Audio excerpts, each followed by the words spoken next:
The 26th Conference of Parties to the United Nations Framework Convention on Climate Change kicked off on Sunday in Scotland's Glasgow and will conclude on November 12th. Prime Minister Narendra Modi, who is among the world leaders who will address the World Leaders Summit of COP26, arrived in Glasgow in the UK after his three-day visit to Rome on the sidelines of the G20 summit that was concluded.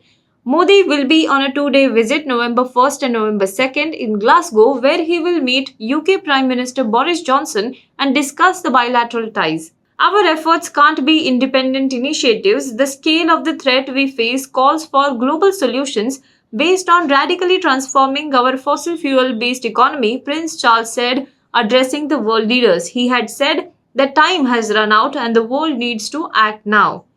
Meanwhile, UN Secretary General Antonio, speaking at the World Leaders Summit, said that it is time to say enough.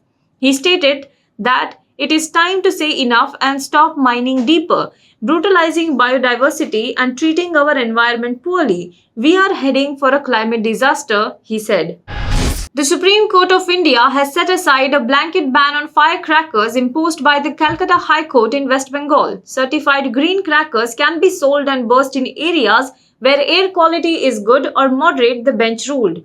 An order in this regard was passed by a vacation bench of the Apex Court comprising Justices A.M. Khanvilkar and Ajay Rastogi. The bench was hearing two petitions challenging the Calcutta High Court's blanket ban on firecrackers, including green crackers. The petitions were filed by firecracker dealers.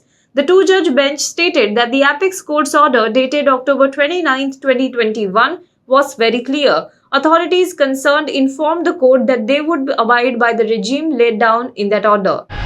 The Australian government has added Bharat Biotech's COVID-19 jab Covaxin to its list of approved vaccines for establishing a traveller's vaccination status. Thus, Indians who received Covaxin will be allowed to enter the country. Last month, Australia recognized Covishield, manufactured by Serum Institute of India, for travel purposes. The Therapeutic Goods Administration, Australia's pharma regulator, has also added Sinopharm's BBIBP Core V to the list. The move will have a significant impact on the return of international students and travel of skilled and unskilled workers to Australia.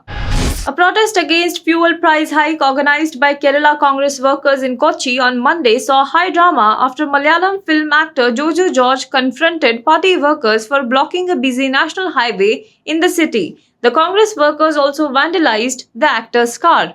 According to news agency PTI, Jojo George's car got trapped in the Vaitila area as the protesters blocked the Edapalli-Vaitila highway. George and other commuters urged the protesters to end the agitation as it was causing difficulties for them. However, this led to a clash between George and Congress workers who allegedly smashed the glass of his vehicle. The Congress workers alleged that the actor was in an inebriated state and misbehaved with the women workers of the party.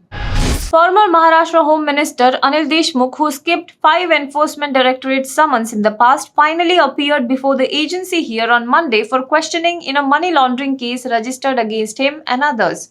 He arrived at the agency office in the Baladi State area of South Bombay around 11:40 am, accompanied by his lawyer and his associates. Deshmukh, 71 years old, appeared before the agency, but after the Bombay High Court last week refused to quash these summons. Officials said the Federal Probe Agency will record the statement of the NCP leader under the Prevention of Money Laundering Act in connection with the criminal investigation being carried out by it in the alleged ₹100 crore bribery-cum-extortion racket in Maharashtra police establishment that led to Deshmukh's resignation in the month of April.